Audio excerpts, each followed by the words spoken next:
So we are looking at the solution of the specimen paper which has been released by CBSE, and that's for Maths Basic for CBSE 2022 Term 1 board exam. Before we start, I wish to say something.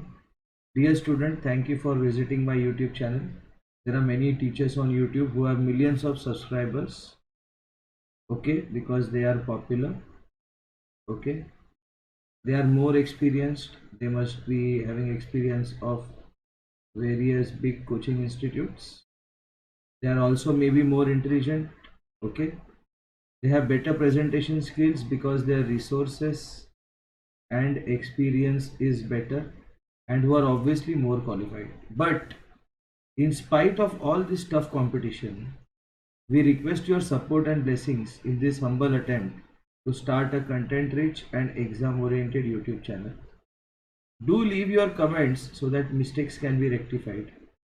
Wish you all the best for your success from Bharat Sir, Victory Academy. This is the mobile number for WhatsApp as well as calling. Okay, fine. Before we proceed, I wish to analyze the paper. Okay, analysis means कौन से lesson से कितने question आएंगे, ठीक है. Now understanding that is very important, because if you understand that, only then you will be able to decide which lesson should be given more time for revision, okay, or studies अगर आपने studies अभी शुरू की है तो. Anyways, so pair of linear equation in two variables से total 7 questions आए. 3 question section A में, 4 क्वेश्चन सेक्शन बी में, टोटल 7. ठीक है. Section A, section B, section C क्या है ये हम देखेंगे अभी, ठीक है. जस्ट इसके बाद देखते हैं हम. उसके बाद ट्राइंगल्स में सेक्शन ए के 2 क्वेश्चन हैं, सेक्शन बी के 5, टोटल 7. कोऑर्डिनेट ज्योमेट्री में सेक्शन ए में 2 और सेक्शन सी में 5. सेक्शन सी ये केस बेस्ड क्वेश्चन है. मैथ्स के 2 पेपर निकाले सीबीएसई ने, maths standard and maths basic. जो मैथ्स स्टैंडर्ड है उसमें भी कोऑर्डिनेट ज्योमेट्री का क्वेश्चन 5 क्वेश्चन का केस बेस्ड क्वेश्चन में आया था, ठीक है. तो याद रखना, मतलब कोऑर्डिनेट ज्योमेट्री पे केस आ सकता है, ठीक है. उसके बाद ये कोऑर्डिनेट ज्योमेट्री के 7 क्वेश्चन हो गए. तो ये तीनों को हमने वेटेज दिया है 1, मतलब ये सबसे हाई प्रायोरिटी वाले क्वेश्चंस चैप्टर्स हैं. ये चैप्टर्स को आपको छोड़ नहीं सकते, आपको करना ही करना है, क्योंकि इस पे बेसिक के पेपर में, मतलब जो पेपर अभी डिस्कस कर रहे हो बेसिक का पेपर है, उसमें 7 क्वेश्चन आए हैं. 7 3 21. 50% of the paper is based on these 3 lessons. 3 lesson करके जाओ, 50% लेके पास हो जाओ, ऐसे है वो. एनीवे, रियल नंबर्स पे 6 क्वेश्चन आए. 5 आए सेक्शन ए में, 1 सेक्शन बी में, टोटल 6.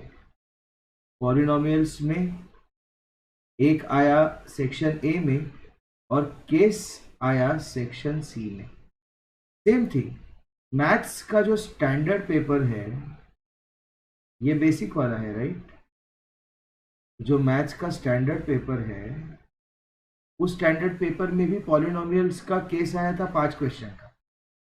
तो पॉलिनोमियल के 6 क्वेश्चन आ गए.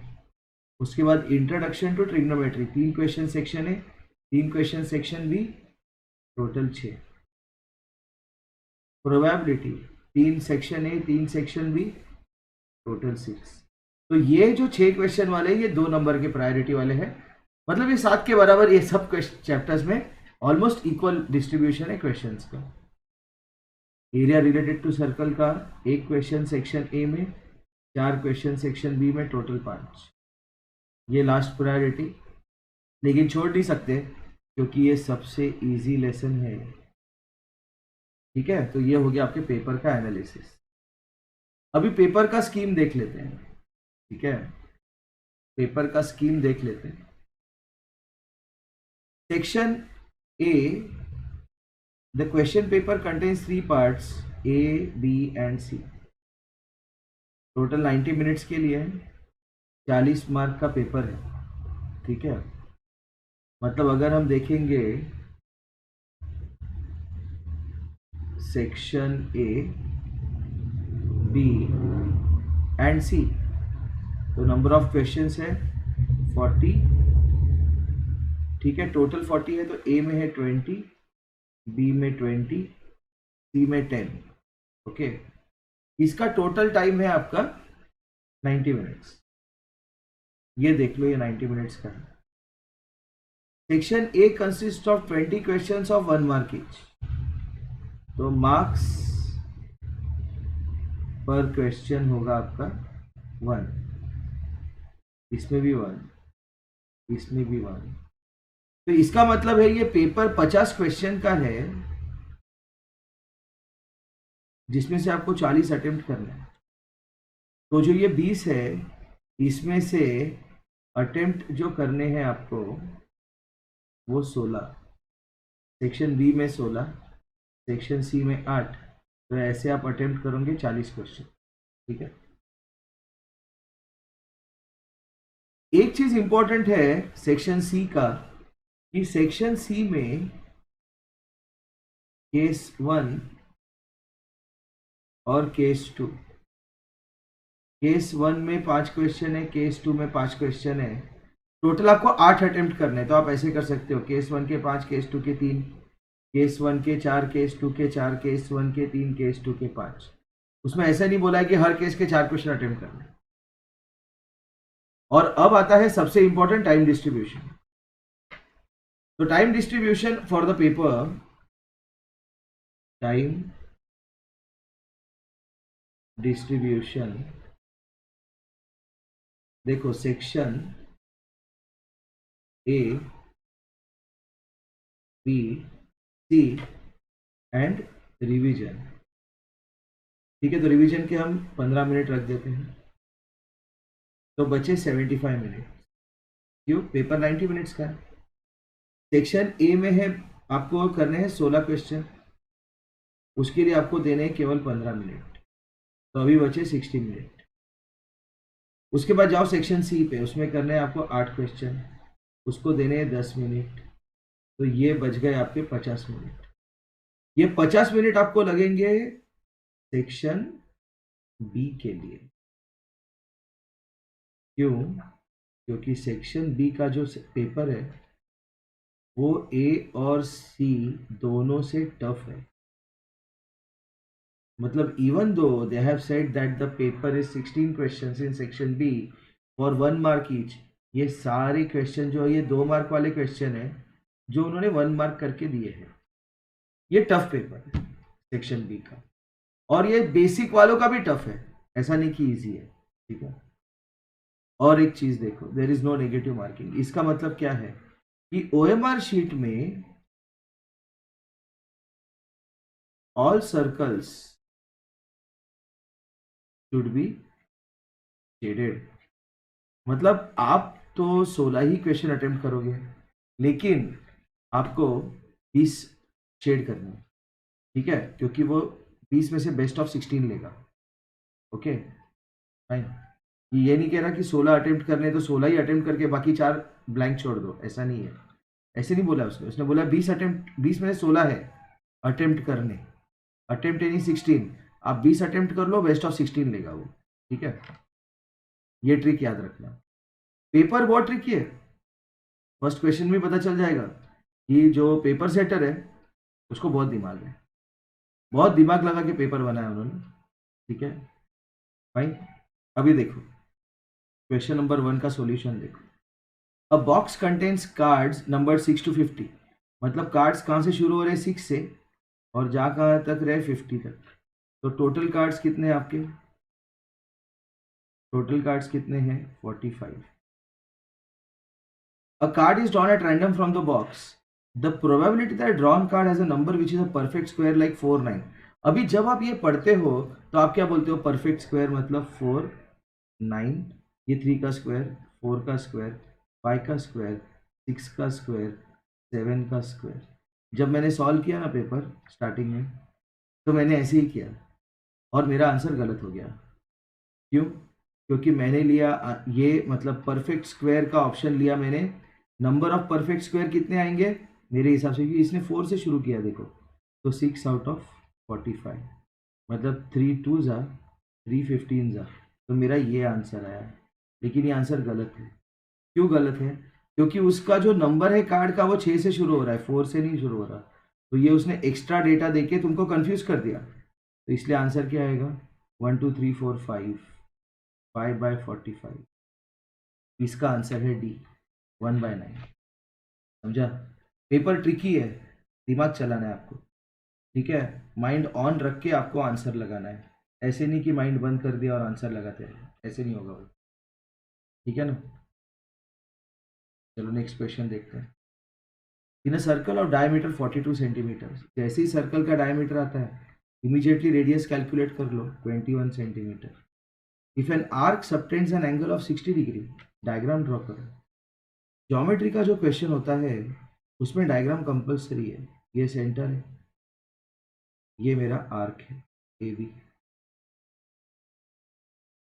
ए P B is the arc, समझ लो। An arc subtends an angle 60 degree at the centre where pi is 22/7, then length of arc is, length of arc A B चाहिए उसको। क्या चाहिए क्वेश्चन में? Length of arc. हमने उसको नाम दिया ए पी बी। तो इसमें कॉन्सेप्ट लगाते हैं। ठीक है, जो सर्कल होता है उसके सेंटर पे जो एंगल बनता है, पूरा सर्कल जो एंगल बनाता है दैट इज 360। और जब सेंटर पे सर्कल एंगल 360 डिग्री बनाता है तो उसका लेंथ ऑफ सर्कल मतलब सरकमफ्रेंस, लेंथ ऑफ सर्कल मतलब सरकमफ्रेंस कितना होता है? 2πr। लेकिन यहाँ पे एंगल बना है 60 डिग्री, तो ये है उसका आर्क। आर्क मतलब क्या? What is the meaning of arc? तो लॉजिक समझ लो, आर्क मतलब क्या? It is a part of a broken bangle, टूटे हुए कंगन का पार्ट,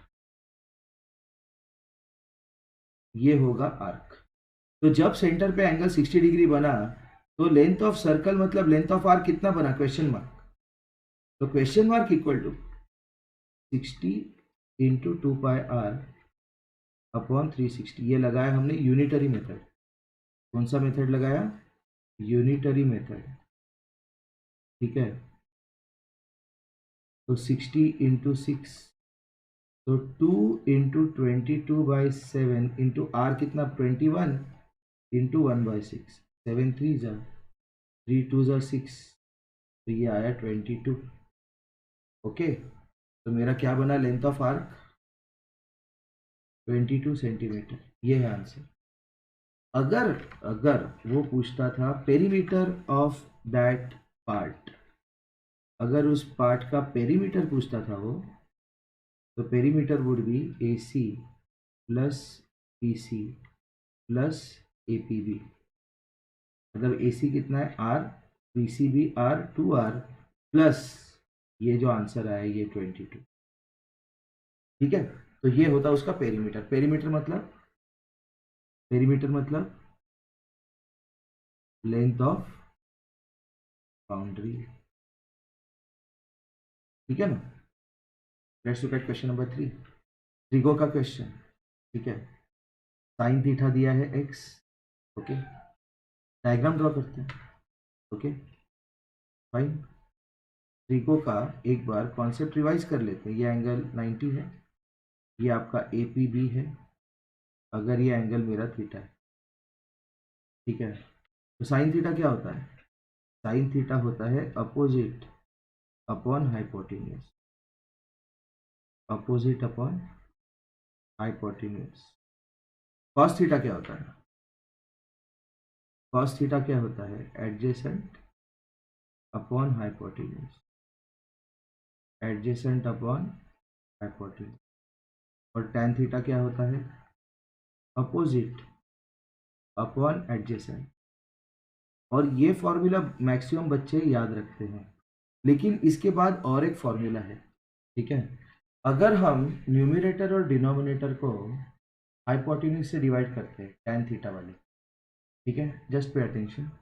ओके, tan थीटा वाले फॉर्मूले में न्यूमरेटर और डिनोमिनेटर दोनों को हम हाइपोटेन्यूज से डिवाइड कर देते हैं। Opposite upon hypotenuse, adjacent upon hypotenuse. तो अपोजिट अपॉन हाइपोटेन्यूज क्या है? Sine theta. और एडजेसेंट अपॉन हाइपोटेन्यूज क्या है? Cos theta. तो टैन थीटा बना मेरा sign theta upon cos theta, ये और एक फॉर्मूला है। अच्छा, एक होता है कोसिक थीटा। क्या होता है cosec theta? 1 upon sine theta. एक होता है सेक थीटा। क्या होता है sec theta? 1 upon cos theta. एक होता है cot theta which is 1 upon tan theta. ठीक है, तो अभी मुझे दिया है साइन थीटा। क्या है? Sine theta x. उसके बाद दिया है सेक थीटा। सेक थीटा क्या है? वाई। तो what is cos theta? Cos theta is 1 upon sec theta which is 1 upon Y. उसको चाहिए टैन थीटा। टैन थीटा क्या है मेरा? अभी डिराइव किया मैंने, sine theta upon cos theta. Sine theta X divided by 1 by Y. ठीक है ना? ओके, तो ये बना मेरा एक्स वाई। तो ये है answer. Okay fine, let's look at the next question.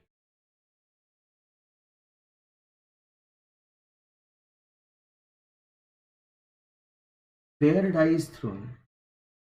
Fair मतलब फेयर एंड लवली वाला फेयर नहीं, फेयर मतलब अनबायस्ड। अनबायस्ड, अनबायस्ड मतलब कोई भी नंबर आने का चांस इक्वली लाइकली होता है। ठीक है, तो प्रोबेबिलिटी का जो क्वेश्चन होता है उसमें आपको सबसे पहले ढूंढना है सैंपल स्पेस। तो जब फेयर डाई थ्रो होता है तो उसका सैंपल स्पेस क्या होता है? फेयर डाई में क्या क्या आ सकता है? 1 2 3 4 5 6। इस सैंपल स्पेस का जो काउंट है वो है 6। अभी उसको चाहिए even composite number. Composite number क्या होता है? कंपोजिट नंबर समझने के लिए सबसे पहले हम प्राइम नंबर समझते हैं।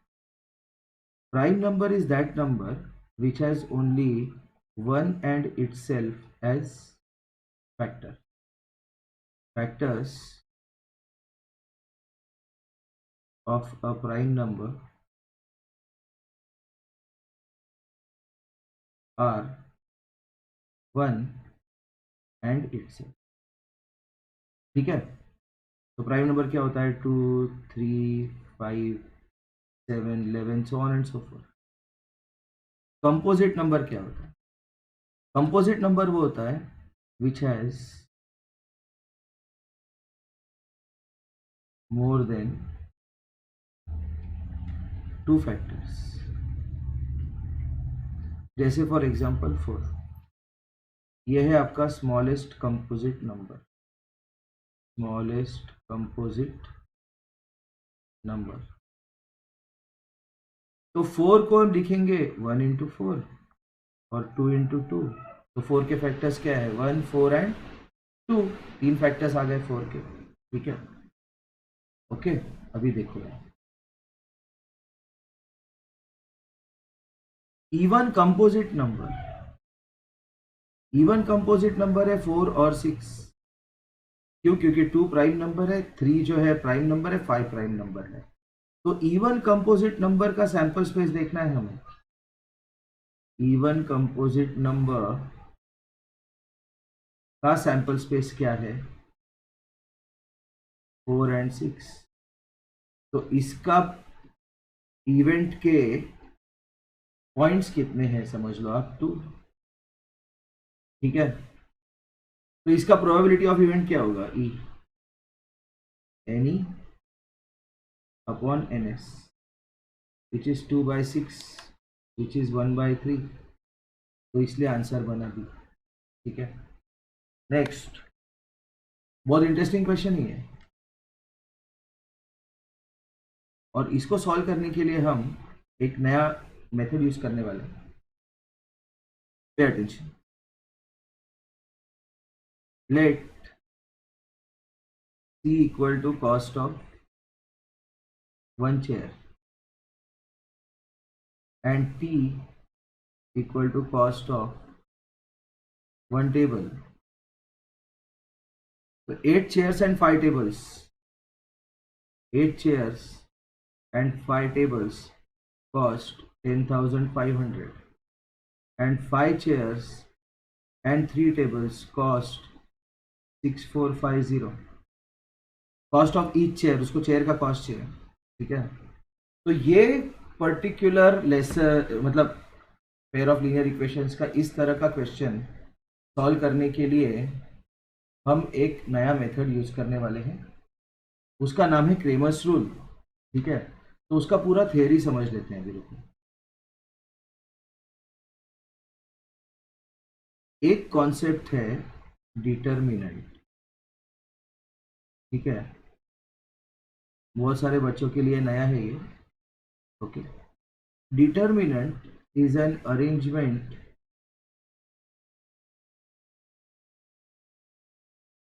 of numbers in rows and columns to get or which can be evaluated to get an answer. देखो, arrangement of numbers, for example P2, 4, क्या ये कोऑर्डिनेट्स ऑफ अ पॉइंट, ठीक है, लेकिन 2 + 4 6, तो इस अरेंजमेंट का आंसर निकलेगा, इस अरेंजमेंट का आंसर नहीं निकलेगा, क्योंकि अगर पॉइंट दिया मैंने 2, 4 तो कल जाके मॉर्निंग में वो 2 + 4 6 नहीं बन जाता, या उसका मन करेगा तो 2 - 4 -2 - 4 -2 नहीं बनता वो, या 2⁴ 16 नहीं बनता वो। तो कुछ अरेंजमेंट होते हैं जिनको हम एक नंबर से रिप्लेस कर सकते हैं, कुछ अरेंजमेंट होते हैं जो वैसे के वैसे रहते हैं। तो 2 3 4 5 समझ लो, ओके। ये मेरा डिटरमिनेंट है डी। तो इसका नंबर निकालने के लिए 2 × 5 - 3 × 4, 2 × 5 - 3 × 4 which is 10 - 12 which is -2, ठीक है, ओके। और एक एग्जांपल ले लेते हैं, डिटरमिनेंट समझ लो आप, A B 6 7, इसका नंबर क्या निकलेगा, A × 7 - B × 6, मतलब 7A - 6B, जो भी नंबर आएगा वो नंबर आएगा। A और B अगर नंबर रहेंगे तो उनका वैल्यू पुट करके नंबर निकलेगा। तो अभी अगर आपको pair of linear equation solve करना है, पेयर ऑफ लीनियर इक्वेशंस में हम देखते हैं application of determinant. Pair of linear equations में एप्लीकेशन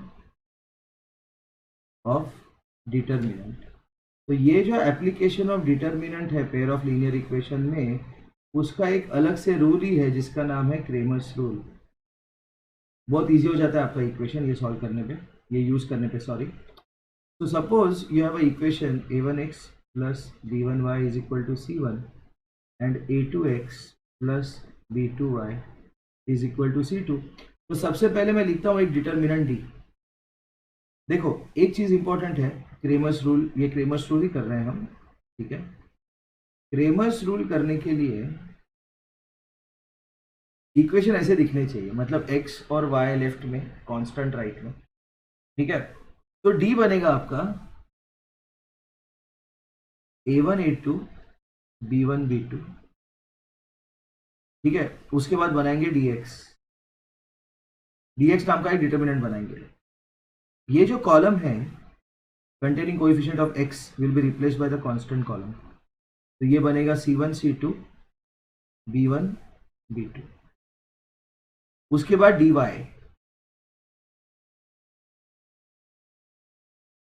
dy भी d से ही आएगा। d में जो y का कॉलम है, y के कोएफिशिएंट्स का कॉलम, उसको हम कांस्टेंट से रिप्लेस करेंगे। देखो, a1 is coefficient of x, b1 is coefficient of y, c1 is the constant, a2 is coefficient of x, b2 is coefficient of y, c2 is the constant, okay. तो इसके बाद अभी देखो इसका value क्या आएगा, a1 b2 - b1 a2, इसका value C1B2 minus B1C2, इसका वैल्यू A1C2 माइनस C1A2, और x जो होगा मेरा वो होगा dx अपॉन डी, और y होगा dy अपॉन डी। देखो अभी इस पे एग्जांपल करते हैं, बहुत अच्छा एग्जांपल करते हैं, ठीक है। देखो x plus Y is equal to 10 and x minus Y is equal to 2, ये दो इक्वेशन है।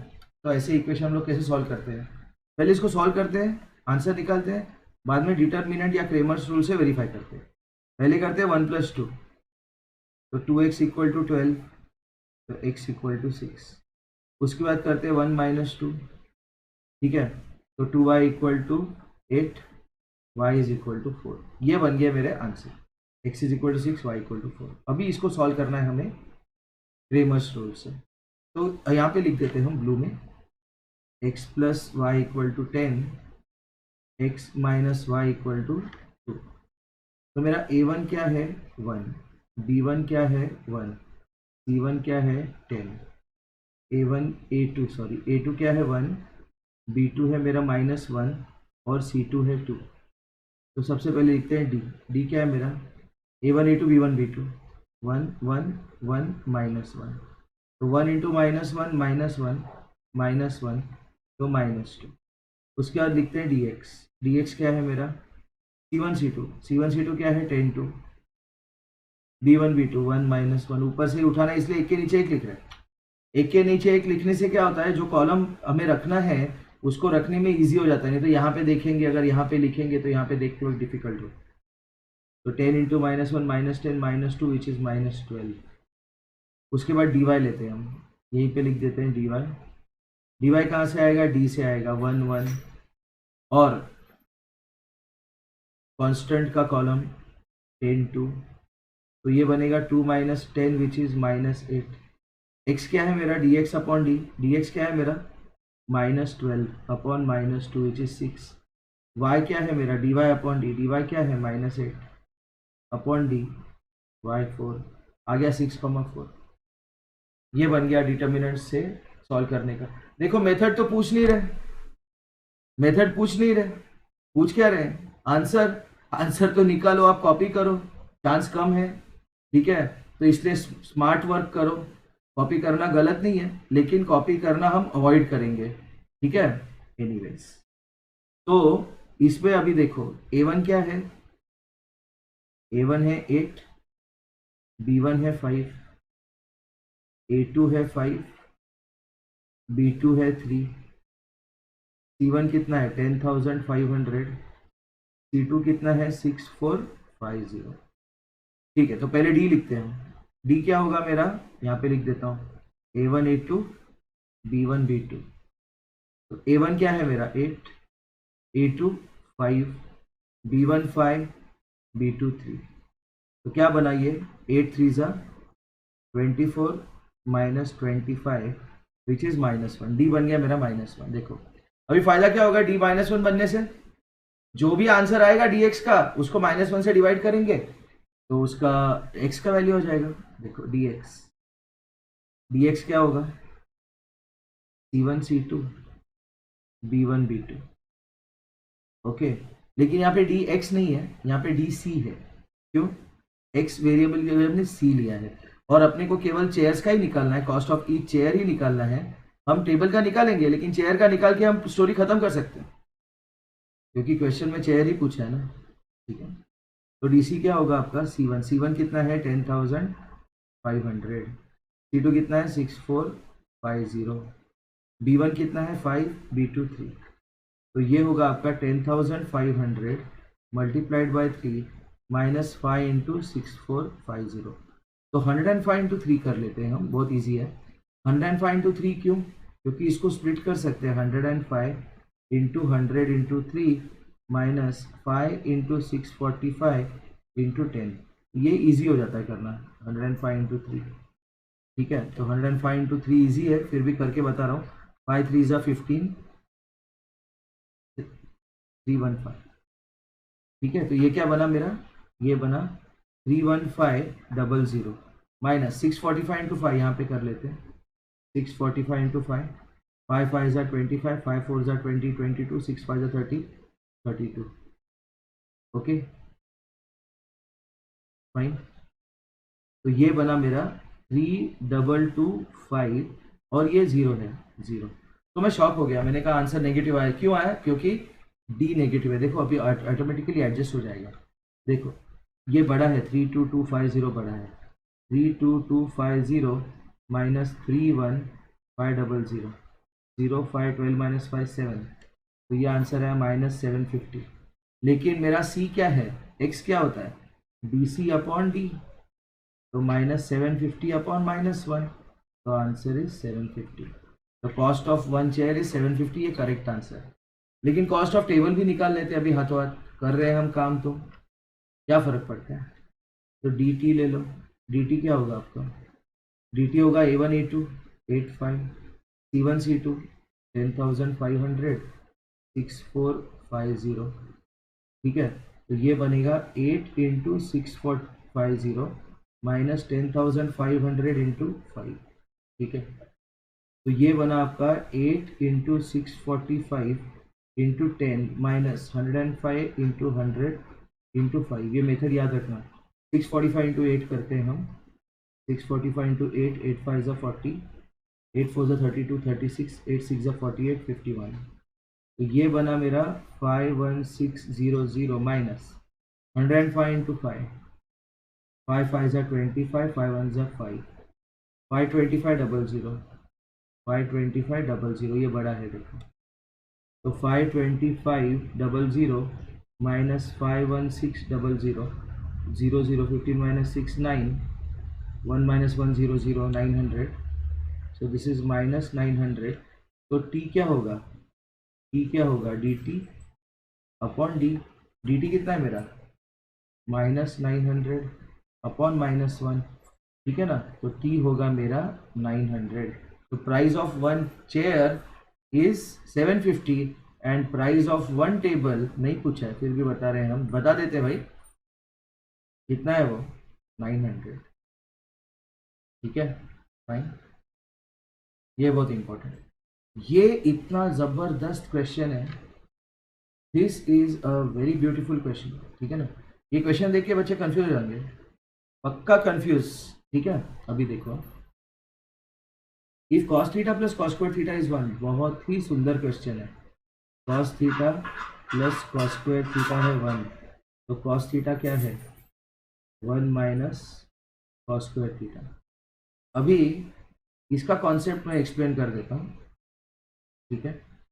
देखो हमने सीखा है sine theta is equal to opposite upon hypotenuse वगैरह वगैरह, तो एक बार उसको देख लेते हैं। ये ट्राइंगल ए बी सी है,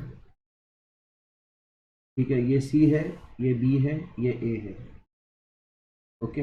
अगर ये एंगल मेरा थीटा है, तो मेरा साइन थीटा क्या है, यहाँ पे नहीं लिखते हैं, यहाँ पे लिखते हैं, पता है क्यों, बताता हूँ। Sine theta is opposite upon hypotenuse, C upon B. Cos theta क्या है, एडजेसेंट अपॉन हाइपोटेन्यूज, और टैन थीटा क्या है मेरा, अपोजिट अपॉन एडजेसेंट, ठीक है। ये बने मेरे 3 ट्रिग्नोमेट्रिक रेशियोज। अभी इसके कुछ रिलेशंस होते हैं, जैसे कोसिक थीटा, कोसिक थीटा क्या होगा 1 upon sine theta which is B by C. Sec theta क्या होगा 1 upon cos theta B by A. Cot theta क्या होगा 1 upon tan theta A by C, okay. Now in triangle ABC, देखो अभी in triangle ABC by Pythagoras theorem,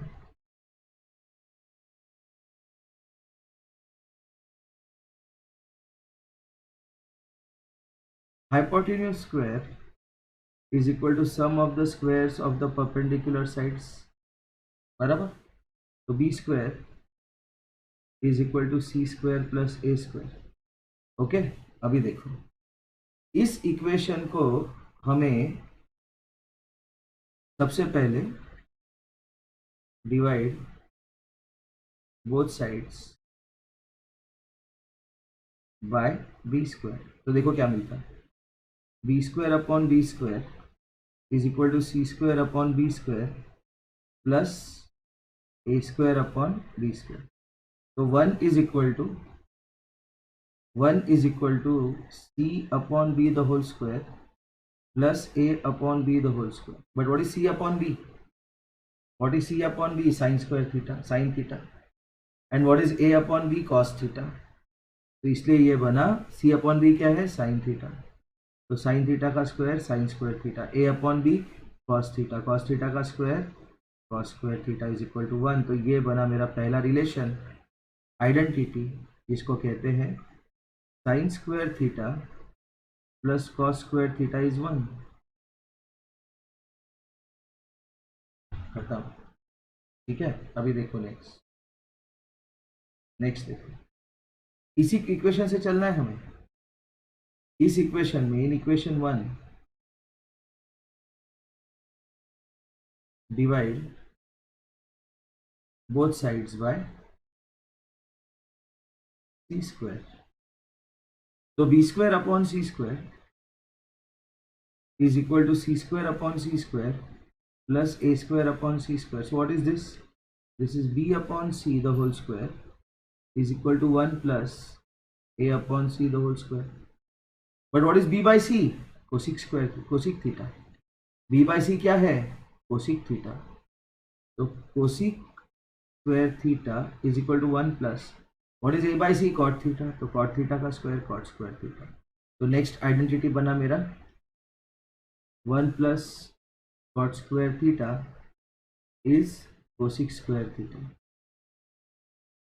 ये second identity बना। अभी देखो, बी स्क्वायर से डिवाइड किया सी स्क्वायर, अभी ए स्क्वायर ने क्या गुना किया, ए स्क्वायर से डिवाइड कर देते हैं हम। ठीक है, B square equal to C square plus A square लिख लेते हैं। B square equal to C square plus A square लिखने में कुछ नहीं जाता। Equation 1, divide both sides of equation 1 by a square. So I get b square upon a square is c square upon a square plus a square upon a square. तो ये होगा b upon a the whole square is equal to c upon a the whole square plus 1. But what is b upon a? b upon a is sec theta. b upon a is sec theta. So I get sec theta the whole square is equal to c by a. What is c by a? c by a is tan theta is equal to tan theta the whole square plus 1. तो इसको कैसे लिखते हैं? 1 plus tan square theta is equal to sec square theta. ठीक है, okay. अभी देखो, अपने पास एक आइडेंटिटी है sine square theta plus cos square theta is equal to 1। ठीक है, ये ध्यान रखना। Okay, now let's see this. Cos theta is 1 minus cos square theta, but what is sine square theta? It is 1 minus cos square theta. तो ये बना cos theta बना sine square theta. ठीक है, तो क्वेश्चन क्या है? Sine square theta plus sine raise to 4 theta. तो what is sine square theta plus sin raised to 4 theta? It is sin square theta plus sin square theta का whole square. But what is sin square theta? I just found sin square theta is cos theta. And what is sin square theta the whole square? It is cos theta the whole square. So I have cos theta plus cos square theta. But what is cos theta plus cos square theta? 1. Therefore the answer is 1. ठीक है, ऐसी बात है वो।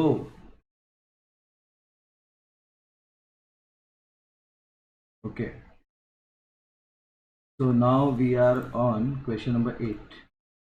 okay, the decimal representation of 23 upon 2 cube 5 square। देखो, इस तरह का क्वेश्चन स्टैंडर्ड क्वेश्चन होता है। 23 अपॉन 2 क्यूब इंटू 5 स्क्वायर। इसका जो डेसिमल रिप्रेजेंटेशन है ये टर्मिनेटिंग है क्या? तो सबसे पहले टर्मिनेटिंग के लिए क्या चाहिए होता है कि डिनोमिनेटर का जो रिप्रेजेंटेशन है, it should be 2 raise to P 5 raise to Q.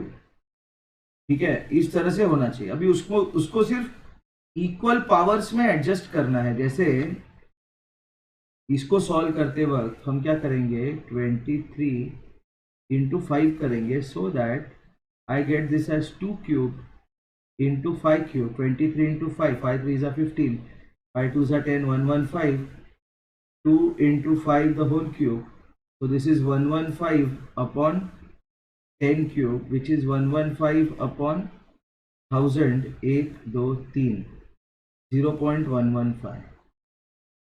तो ये आ गया आपका। ठीक है, तो 8th का आंसर आया मेरा 8। इस तरह से करना है आपको सॉल्व। ठीक है, नेक्स्ट, बहुत इंटरेस्टिंग क्वेश्चन है, लेकिन इसको इंटरेस्टिंग करने के लिए इस इंटरेस्टिंग क्वेश्चन को सॉल्व करने के लिए थोड़ा सा माइंड चलाएंगे तो इजीली हो जाएगा। देखो पहला नंबर क्या है, इसको ए लेते हैं, इसको बी लेते हैं। तो ए क्या है आपका, 2 इंटू 2 इंटू 2 इंटू 3 इंटू 3, और बी क्या है आपका 2 इंटू 2 इंटू 3 इंटू 3 इंटू 3। ऐसे क्वेश्चन अगर आया तो उसका एलसीएम फाइंड करने के लिए क्या करना है आपको, एक राउंड ब्रैकेट रखना है और उसमें सारे कॉमन फैक्टर्स रखने। पहले एक बार दोनों में जो कॉमन फैक्टर्स हैं उनको एक बार रखना है और बाद में उनको भूल जाना है आपको। और जो अनकॉमन फैक्टर्स है, इस केस में 2 और 3, उसको स्क्वायर ब्रैकेट में रखना है। तो ये बना आपका 4 into 9 36 into 6।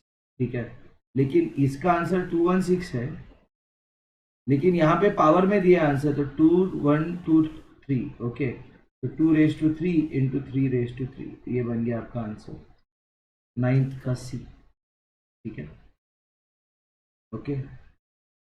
HCF of two numbers is 18 and product is 12960, their LCM will be, देखो HCF into LCM is equal to product of two numbers। ये स्टैंडर्ड फॉर्मूला है, इसको याद कर लो, ये दो नंबर के लिए एप्लीकेबल है। तो दो नंबर का HCF दिया 18, LCM कितना है पता नहीं, प्रोडक्ट कितना है 12960, 1 + 2 3 + 9 12 + 6 18, तो ये 9 से डिविजिबल है। तो अभी एलसीएम निकालते हैं हम, 12960 डिवाइड बाई 18। तो डिवाइड बाई 18 करने का स्टंट मारने की जरूरत नहीं है। ठीक है, 9 से डिवाइड करो, 9 2 जा 12960। अगर ऐसे नहीं होता तो ऐसे कर लो, 12960 डिवाइड बाई 9, 9 1 जा 9 39, 9 4 जा 36 36, 9 4 जा 36 0। तो ये बना 1440 इंटू 9 अपॉन 18 क्या है 9 इंटू 2। तो सॉरी ये 2 नहीं कटेगा, अभी 9 कैंसिल होगा, 1440 अपॉन 2 होगा 720। 10th का आंसर है 720। ठीक है, 11th बहुत इंटरेस्टिंग क्वेश्चन नहीं है 11th वाला। ठीक है, in the given figure DE parallel to BC, DE parallel to BC, इसका मतलब ये एंगल इस एंगल को इक्वल है, ये वाला एंगल इस वाले एंगल को इक्वल है। इसका मतलब triangle ADE is similar to triangle ABC। ठीक है, एक तो ये हो गया, एक ये पता है अपने को। दूसरा बेसिक प्रोपोर्शनलिटी थ्योरम से AD upon DB is AE, ये AE है, अपॉन EC। ये कहाँ से आया, बेसिक प्रोपोर्शनैलिटी थ्योरम से। क्या है बेसिक प्रोपोर्शनैलिटी थ्योरम, वो कहता है कि अगर एक line, if a line passes through, if a line is parallel to one side of a triangle and intersects the other two sides at two distinct points, then it divides the other two sides in the same proportion। AD upon DB is AE upon EC, basic proportionality theorem है ये। ठीक है, तो अभी देखो इसको, basic proportionality theorem, AD upon DB is AE upon EC। Question क्या है, which of the following is true, x is equal to, तो उसको x और y का रिलेशन चाहिए। अभी बेसिक प्रोपोर्शनैलिटी थ्योरम से x और y का रिलेशन तो आएगा नहीं, ट्राइंगल के सिमिलैरिटी से आएगा। ठीक है, तो करते हैं हम, देखो triangle AD is similar to ABC, ये तो प्रूव हो गया। क्यों? क्योंकि ये कॉमन एंगल है, ठीक है, and this is a criterion, ठीक है। ADE सिमिलर टू ABC, ठीक है। तो AD upon AB is equal to DE upon BC is AE upon AC। अभी AD और DB तो दिया नहीं है, तो इनको भूल जाओ, जो दिया नहीं उसको बनाने में और छेड़ने में इंटरेस्ट नहीं। MCQ है, छोटा सा क्यूट सा MCQ है ये, इसको हम लोग अच्छे से सॉल्व करते हैं। D क्या है मेरा? X। BC क्या है मेरा? BC क्या है मेरा? Y is equal to AE। AE कितना है मेरा? A। और AC कितना है? AC है आपका AE प्लस EC। तो AE प्लस EC कितना हुआ? A plus B। तो इसका मतलब क्या हुआ? X is equal to AY अपॉन A प्लस B। तो 11th का आंसर है C। खत्म, इतना सिंपल था वो, ठीक है। The coordinates of the point P dividing the line segment joining the points A 1 3 and B 4 6 interlaced in the ratio 2:1 are। देखो कभी भी, ये सेक्शन फॉर्मूला का क्वेश्चन है, कभी भी अगर मेरा एक पॉइंट है x1 y1 और दूसरा पॉइंट है B x2 y2 और एक पॉइंट है P which divides in the ratio m:n, तो P के कोऑर्डिनेट्स क्या होंगे देख लो। P corresponds to mx2 plus nx1 upon m plus n comma my2, ये m है, खराब हो गया m, my2 plus ny1 upon m plus n, ठीक है। अभी देखो यहाँ पे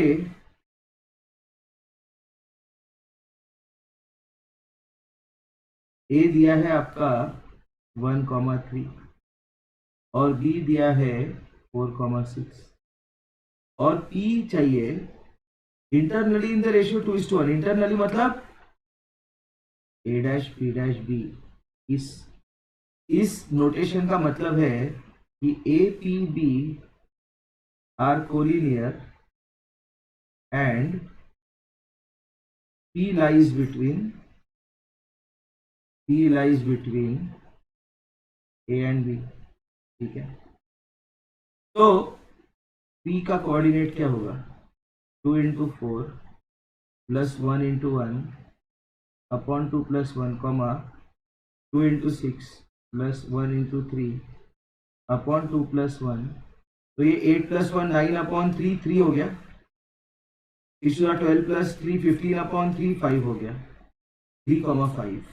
तो ये होगा 12th का answer D. Okay, let's look at 13 prime factorisation of 3825। देखो इस क्वेश्चन को सॉल्व करने के बहुत सारे तरीके हैं, लेकिन हम क्या करते हैं, हम अपना सिंपल मेथड यूज करते हैं सबसे पहले, ठीक है। कि 3825 जो है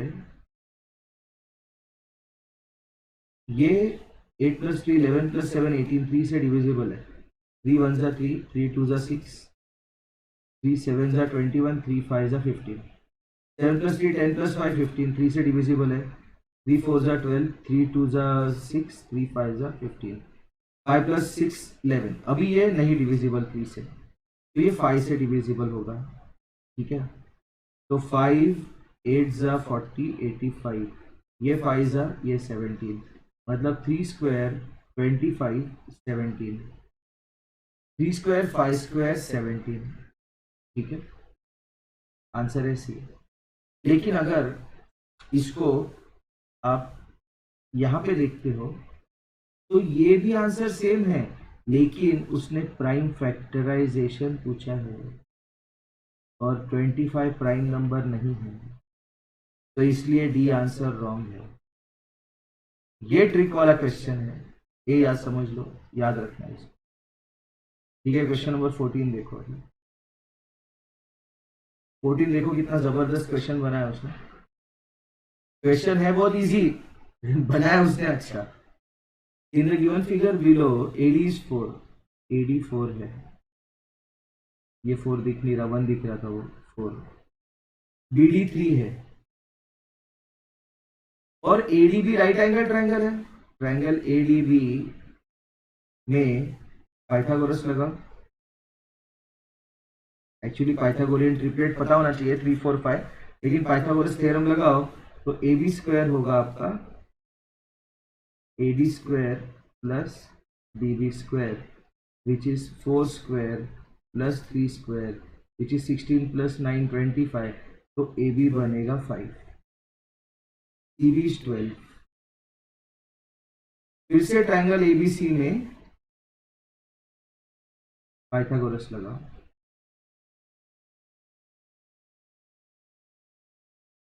तो AC square will be AB square plus BC square, क्योंकि ये हाइपोटेन्यूज है, इसी 90 डिग्री के अपोजिट वाला साइड है। तो ये बन गया 5 स्क्वायर प्लस 12 स्क्वायर, मतलब 25 प्लस 144 मतलब 169। तो यहाँ पे 169, तो ये बना AC बना 13। क्वेश्चन क्या है? क्वेश्चन है कॉट थीटा। तो कॉट थीटा तो हमें यहीं पे मिल रहा था, हमें जरूरत नहीं थी 13 फाइंड करने की, लेकिन फाइंड कर लिया। चलो अगर साइन थीटा पूछते तो कॉट थीटा नहीं फाइंड करना है, टैन थीटा फाइंड करते हैं पहले। टैन थीटा है AB upon BC which is 5/12 opposite upon adjacent. तो कॉट थीटा क्या होगा? 12/5। ठीक है, नेक्स्ट 15 देखते हैं। ABCD is a rectangle, find the values of x and y। Rectangle का प्रॉपर्टी क्या होता है? जब भी रेक्टेंगल बोलो तो क्या होता है? Opposite sides are equal. ठीक है, ऑल एंगल्स आर 90 डिग्रीज। तो AD is equal to BC, मतलब x माइनस वाई बना 8। AB is equal to DC, तो x प्लस वाई बना 12। ये लो इक्वेशन 1, ये इक्वेशन 2, एड देम 1 प्लस 2 करो, 2x equal to 20, x equal to 10। Okay, 1 minus 2 कर दो, minus 2y equal to -4, y is equal to 2। Okay, तो 10 और 2 का ऑप्शन है क्या है? बिल्कुल है, ऑप्शन नंबर ए। ठीक है, अभी देखो next question number 16। In an isosceles triangle ABC if AC is equal to BC। फिर से रिपीट करता हूं मैं कि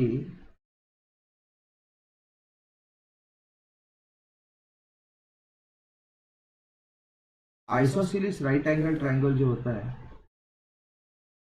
आइसोसेलेस राइट एंगल ट्रायंगल, ठीक है,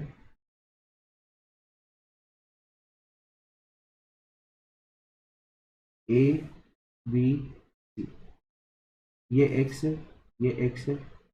ठीक है, तो ये एंगल और ये एंगल इक्वल होंगे। ठीक है, तो AC है आपका हाइपोटेन्यूज। तो as per Pythagoras theorem, hypotenuse square is equal to x square plus x square which is 2x square. तो हाइपोटेन्यूज क्या होगा? हाइपोटेन्यूज क्या होगा आपका? Under root of 2x square, मतलब x रूट 2। तो hypotenuse of a isosceles right angle triangle is always side root 2। क्या होता है हाइपोटेन्यूज राइट एंगल ट्रायंगल का? जो आइसोसेलेस राइट एंगल ट्रायंगल का हाइपोटेन्यूज कितना होता है? Side root 2। और ये लॉजिक डायगोनल ऑफ स्क्वायर के लिए भी एप्लीकेबल है। क्यों? क्योंकि जो स्क्वायर है, वो स्क्वायर के अगर ये दो साइड है और ये स्क्वायर है आपका PQRS, तो ट्रायंगल PSR जो है, ये भी तो आइसोसेलेस राइट एंगल ट्रायंगल है। तो डायगोनल ऑफ स्क्वायर क्या होगा? Side root 2। तो what is diagonal of a square? Diagonal of a square क्या होता है? Side root 2। ठीक है, तो अभी यहाँ पे देखो, in isosceles triangle ABC AC is equal to BC, एक आइसोसेलेस ट्रायंगल लेते हैं, प्रॉपर आइसोसेलेस ट्रायंगल बनाते हैं, AC is equal to BC,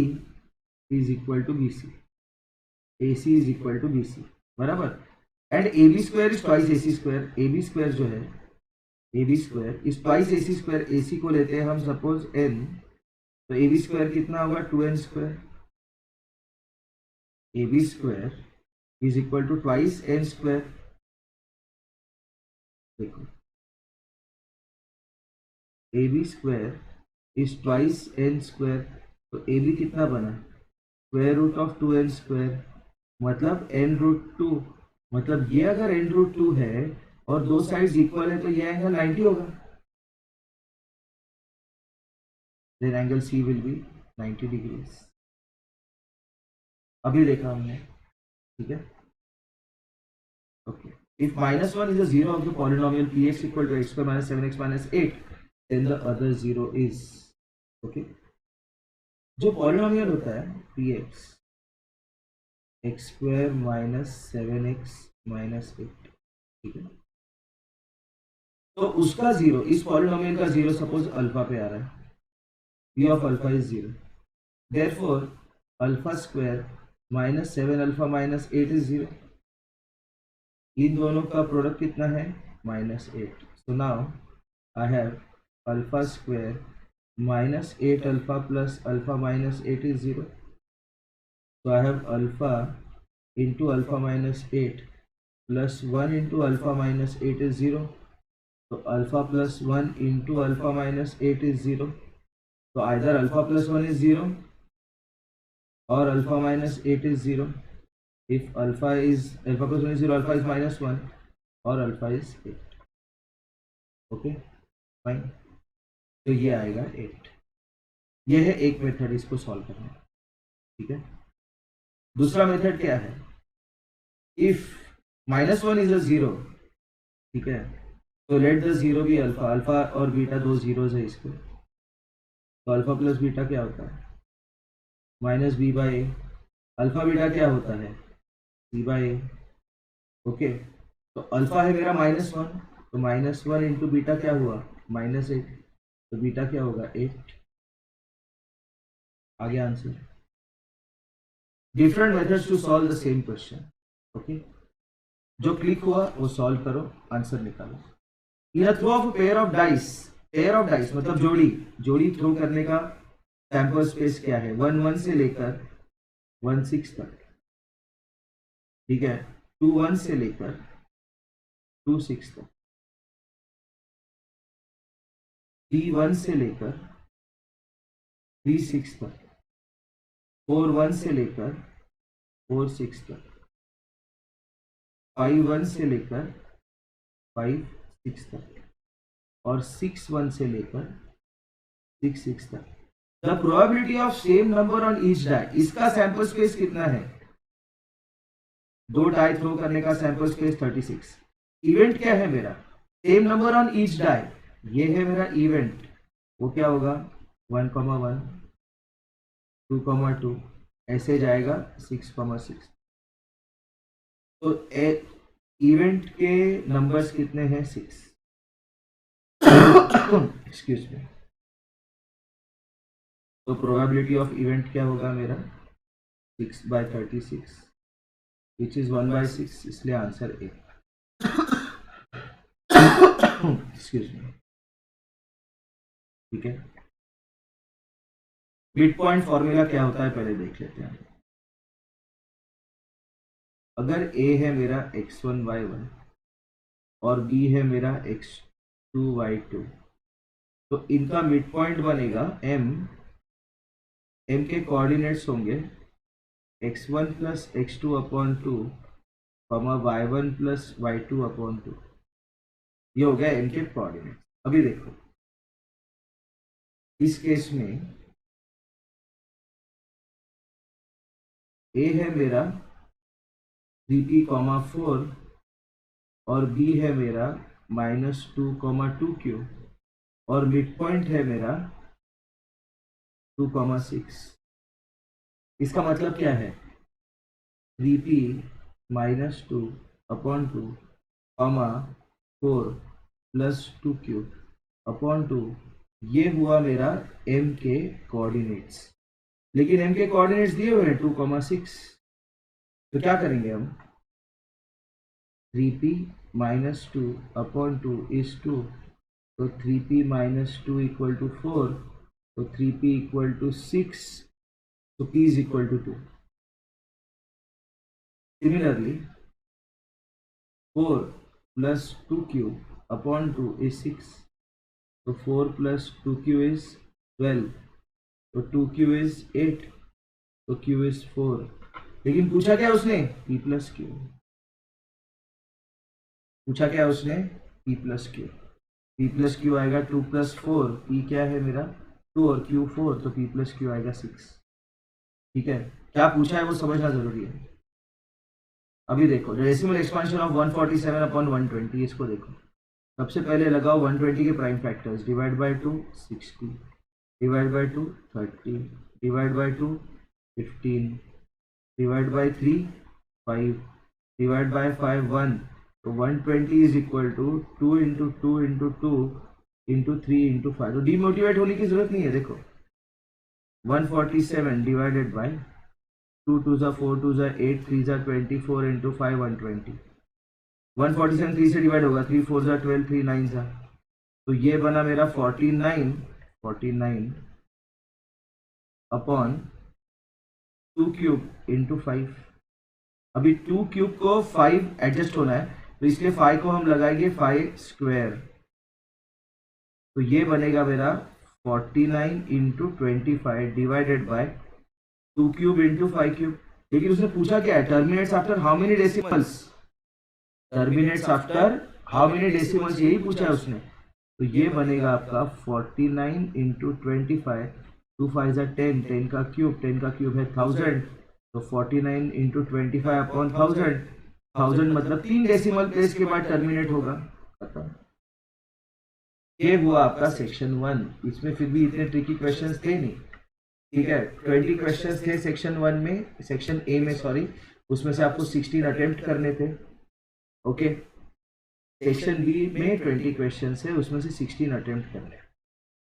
okay, so let's see section B, question number 21. The perimeter of a semicircular protractor, सबसे पहले diagram draw करो। ये सेमीसर्कुलर protractor है, इसका पेरीमीटर होगा circumference upon 2 plus diameter.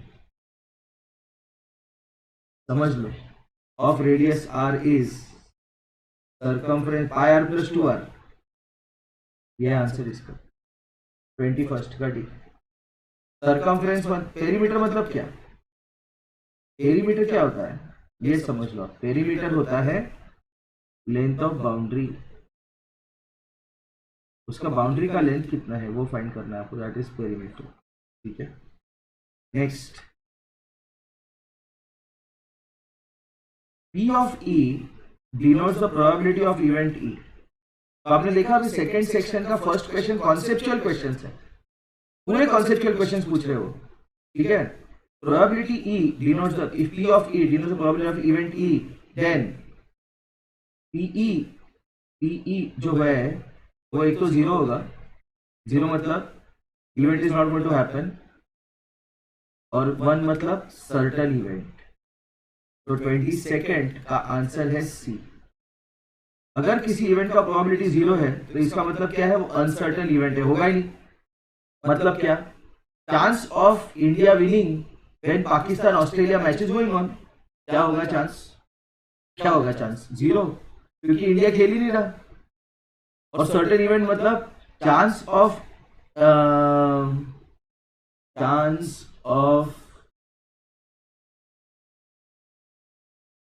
India winning, chance of India winning when India is playing against, for example, Canada। India Canada का match होगा, cricket match, तो इंडिया जीतेगा ही। तो सर्टेन इवेंट है तो उसका प्रोबेबिलिटी 1 है। तो जो भी प्रोबेबिलिटी किसी इवेंट का होता है वो 0 और 1 के बीच में ही आता है। इसका मतलब प्रोबेबिलिटी जो होता है वो फ्रैक्शन होता है, प्रॉपर फ्रैक्शन, याद रखना ये। ठीक है, next in triangle ABC angle B is 90। लगाओ, डायग्राम बनाओ, ज्योमेट्री का क्वेश्चन है। In triangle ABC B is 90, BD perpendicular to AC. If AC is 9, AD is 3,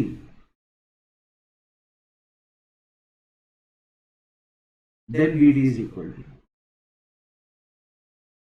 बहुत इंटरेस्टिंग क्वेश्चन है, बहुत इंटरेस्टिंग क्वेश्चन।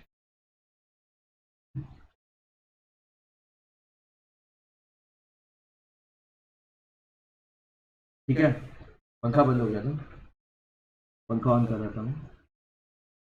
देखो इसका सॉल्यूशन देखो, ये एंगल जो है इस पे ध्यान दो। Triangle ADB similar to triangle ADB। देखो तो ए एंगल है, तो बड़े ट्राइंगल में ए एंगल लेंगे, उसके बाद 90 डिग्री लेंगे और सी। तो इसका मतलब क्या है, AD upon AB is equal to AB upon AC is equal to BD या DB, DB लेते हैं, सीक्वेंस में चलते हैं, DB अपॉन BC। तो अपने पास दिया क्या क्या है, अपने पास है AC, अपने पास है AD, ठीक है, और अपने को चाहिए, अपने पास AC है, AD है, और हमें चाहिए BD चाहिए हमें। लेकिन हम पहले अगर AB फाइंड करते हैं तो देखो, AD into AC is AB square. तो AD कितना है मेरा, AD है 3, AC कितना है मेरा 9, is AB square which is 27। तो AB कितना बना मेरा, √27 मतलब 3√3। तो AB बना मेरा 3√3। अभी ट्राइंगल ADB लेते हैं, ट्राइंगल ADB में लगाते हैं पाइथागोरस। ठीक है, ADB में लगाते हैं पाइथागोरस। तो AB square is equal to AD square plus DB square. तो AB स्क्वायर कितना है, 3√3 का स्क्वायर 27, AD स्क्वायर कितना है, 3 का स्क्वायर 9 प्लस DB स्क्वायर। तो DB स्क्वायर बना मेरा 27 माइनस 9 18। तो DB बनेगा √18, DB बनेगा √18 विच इज 9 इंटू 2 का अंडर रूट 3√2 आना चाहिए आंसर। 23 का आंसर क्या है, 3√2। Yes, okay. Next, the pair of linear equations do not have a solution if. अभी देखिए,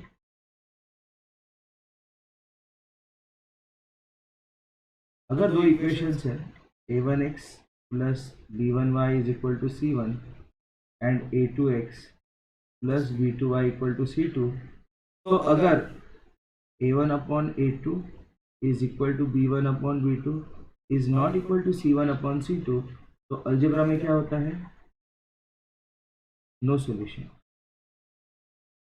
अलजेब्रा में क्या होता है, नो सॉल्यूशन। लेकिन ज्योमेट्री में क्या होता है, lines are parallel.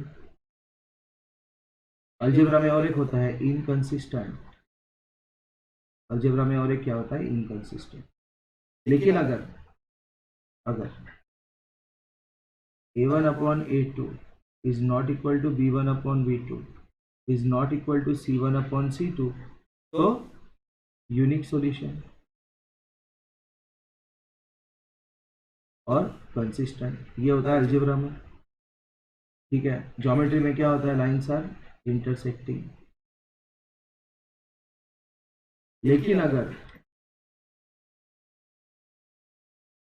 a1 upon a2 is equal to b1 upon b2 is equal to c1 upon c2, तो इसका आंसर होता है infinite solutions, consistent equations and lines are coincident। ठीक है, तो अभी देखो ये क्वेश्चन में क्या बोल रहा है, pair of linear equations do not have a solution. देखो 3x plus 5y equal to 3, 6x plus ky equal to 8, तो 3/6 a1/a2, ये a1 है, ये a2 है। b1 क्या है 5, b2 क्या है k, and this should not be equal to 3/8, तो इसको तो छोड़ ही दो। लेकिन ये दो इक्वल नहीं, ये दो do not have a solution, these two have to be equal, तो k has to be, do not have a solution, k has to be 10। क्यों, ये दो इक्वल होने चाहिए। अगर ये दो इक्वल होंगे तो ये तो 3/8 से इक्वल है ही नहीं, क्योंकि ये 3/6 है, तो वो छोड़ ही दो। तो अपना वो कंडीशन रहेगा कि lines are parallel. Do not have a solution मतलब लाइंस आर पैरेलल। ठीक है, आगे देखो।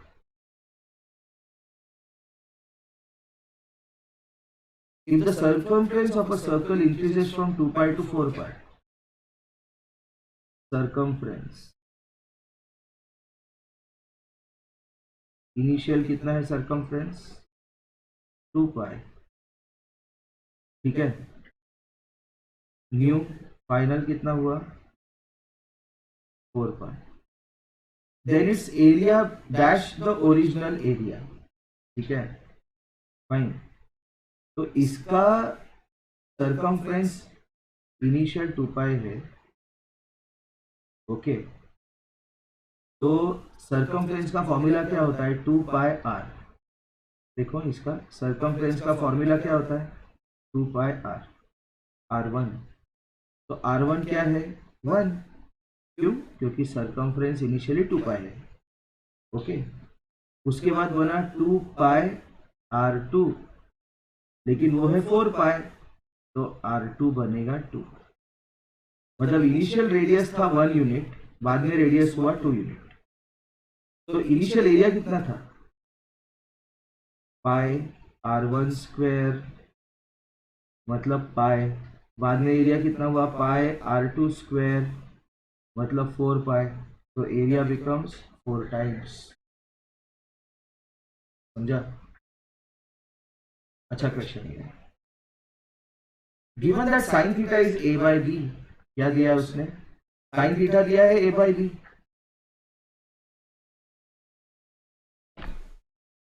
कीड़ा आ गया, कीड़ा था स्पाइडर पता नहीं। ठीक है, साइन थीटा, अगर ये एंगल थीटा है तो sign theta is a by b। Actually a by b नहीं ले सकते हो, वो a k upon b k लेना है, a k and b k। क्यों, क्योंकि साइन थीटा है ट्रिग्नोमेट्रिक रेशियो, और ट्रिग्नोमेट्रिक रेशियो में अगर मैं कहता हूँ साइन थीटा, देखो साइन थीटा अगर मैं कहता हूँ 3/4, तो ये सपोज एग्जांपल ले रहा हूँ, ये थीटा है, ये 3/4 नहीं होता, ये 30/40 भी हो सकता है। ठीक है, मतलब ये रेशियो है सिंपलेस्ट फॉर्म में, तो इसलिए लेते हैं थीटा ए के एंड बी के। ठीक है, तो अभी अपने को फाइंड करना है tan थीटा, उसके लिए लगेगा ये वाला साइड एडजेसेंट वाला, ओके। उसका नाम देते हैं सपोज n। तो by Pythagoras theorem n square plus a square k square is equal to b square k square. तो what is n square, b square k square minus a square k square. तो n square कितना होगा k square into B square minus A square, तो n होगा k under root B square minus A square. तो क्या चाहिए उसको tan theta, ठीक है ले ले भाई tan थीटा ले। क्या है tan थीटा, अपोजिट ए के upon adjacent k into under root B square minus A square. तो k cancel, a upon under root B square minus A square, d 26 का d, okay. Next, x is equal to 2 sin square theta and y is equal to 2 cos square theta plus 1, then x plus y is, कैसा lollipop question है ये, x plus y 2 sin square theta plus 2 cos square theta plus 1, ये बना x और ये बना y। इन दोनों में इन दोनों को कॉमन लेते हैं, 2 into sine square theta plus cos square theta, plus 1. What is sin square plus square root of 1? 2 plus 1, answer is 3. 27 का A. ठीक है. If the difference between the circumference and radius of a circle is 37 centimeters. Circumference मतलब 2 pi r और radius मतलब r. कितना है वो? 37. ठीक है. तो अभी देखो 2 pi r minus r is 37. Okay. और पाई है मेरा 22/7. Okay. 2 into 22/7 r minus r is 37.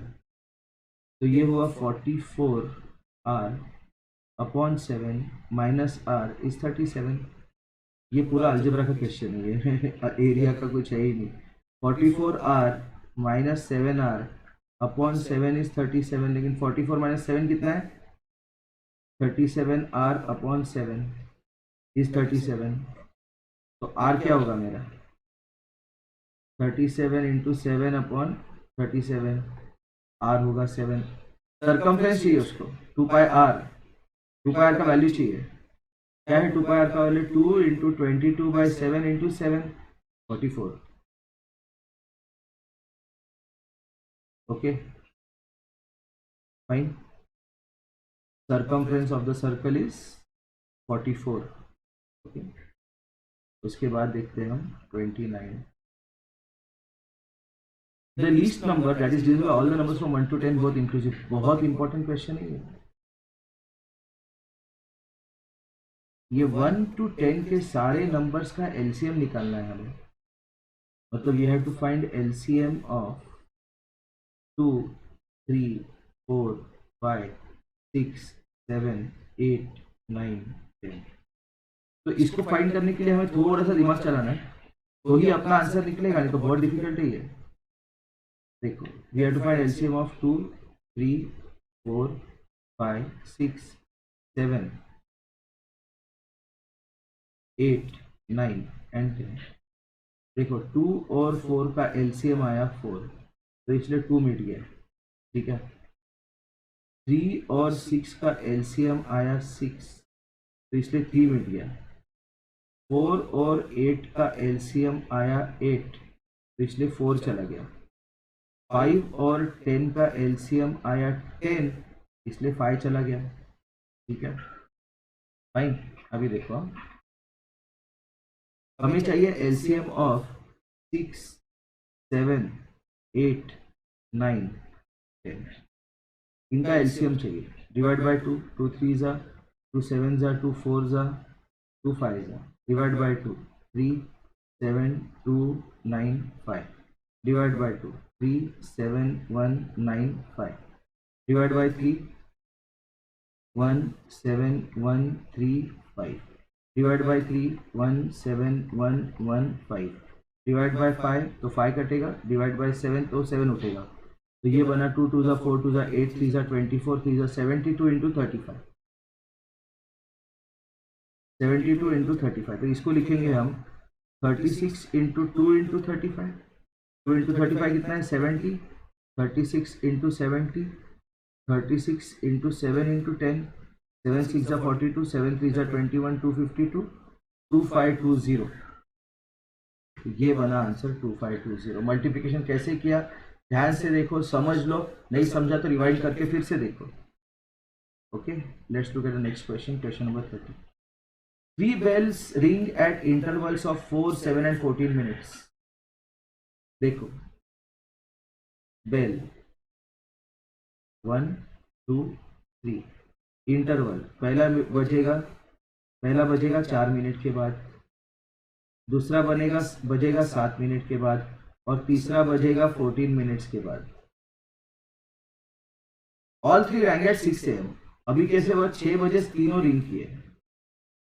When will the 3 ring together again? तो ये तीनों जब फिर से रिंग करेंगे वो इन तीनों का होगा LCM. तो we have to find LCM of 4, 7 and 14. Common division method लगाते हैं, बहुत सिंपल.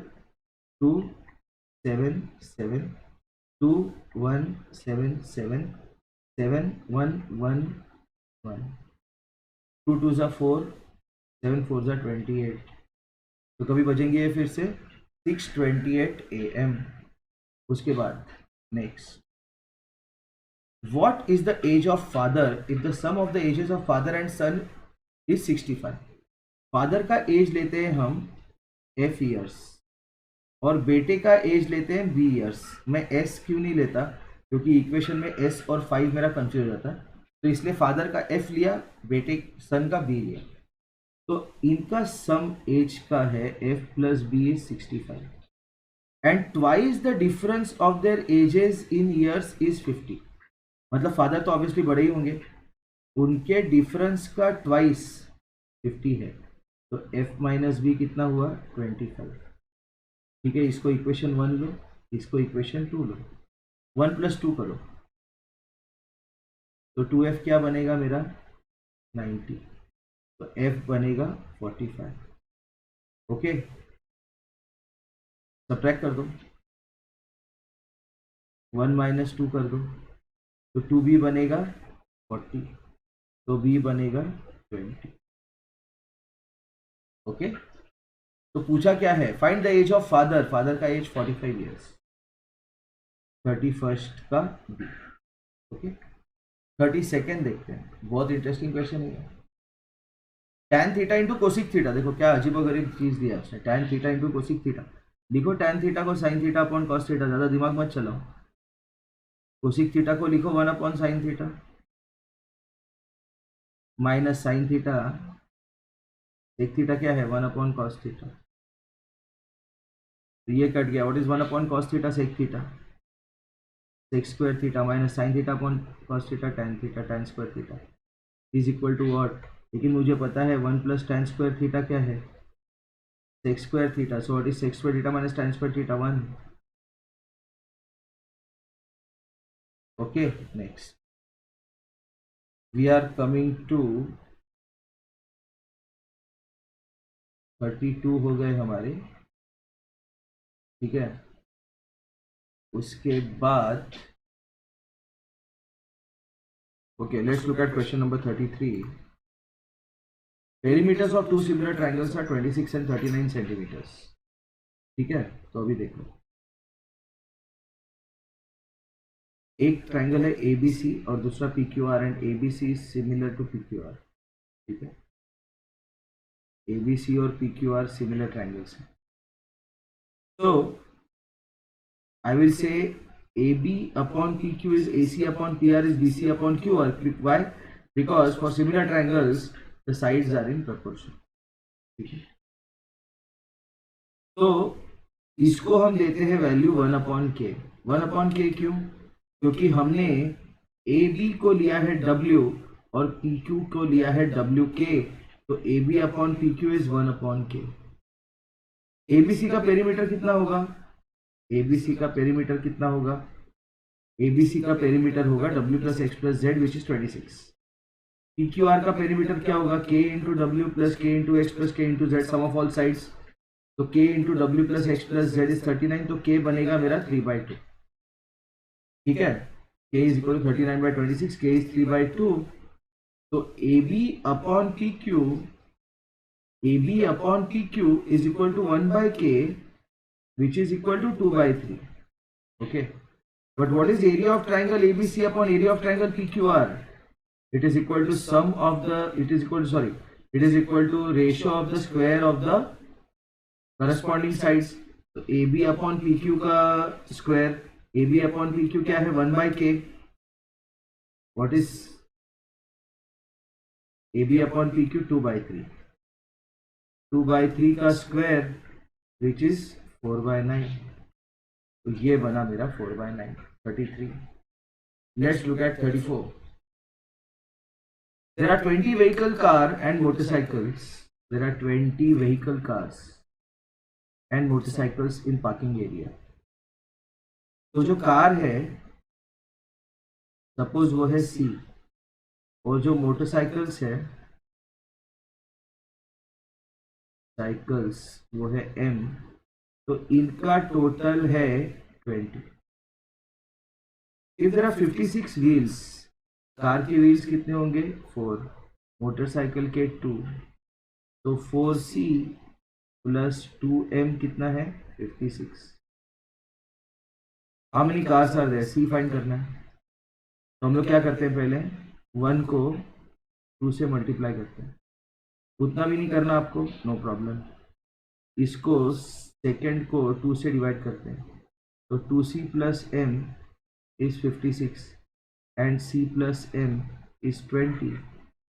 ठीक है, 2c plus m is 56 upon 2 which is 28, क्योंकि 2 से डिवाइड किया और डिवाइड करना भूल गया मैं। तो इनको सब्ट्रैक्ट जब करेंगे हम, इन दोनों को सब्ट्रैक्ट करेंगे, 2c minus c, m minus m 0 is 28 minus 28, तो 34 का आंसर आया मेरा 8। Okay, next. A man goes 15 metre due west. क्या करता है वो आदमी, कहाँ जा रहा है वो, 15 मीटर्स टू द वेस्ट, मतलब ऐसे गया, ओ से शुरू किया उसने और वेस्ट में गया वो W तक 15 metres, and then 8 metre due north, फिर W से N गया, वो N कितना 8 metres due north. How far is he from the starting point, ये डिस्टेंस फाइंड करना है ON बाय पाइथागोरस थ्योरम। ये देखो, ये triangle OWN right angle triangle है, तो ON का स्क्वायर होगा, ON का स्क्वायर होगा 15 square plus 8 square which is 225 plus 64 which is 289, तो ON होगा आपका अंडर रूट ऑफ 289। 17 का स्क्वायर क्या है देखो, 17 इंटू 17, 7 7 जा 49, 7 1 जा 7 11, 7 1 जा 7 1, 289, तो ये होगा 17, आंसर होगा 17 फ्रॉम द स्टार्टिंग पॉइंट। ठीक है, उसके बाद देखते हैं question number 36। What is the length of an altitude of an equilateral triangle of side 8 centimetre. Excuse me, देखो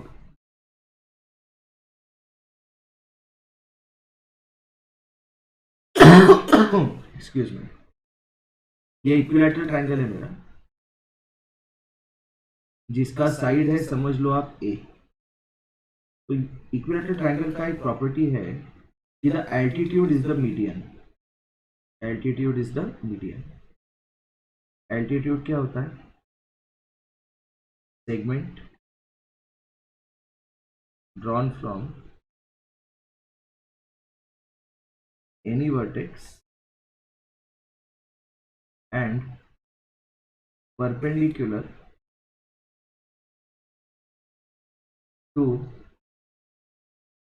अपोजिट साइड।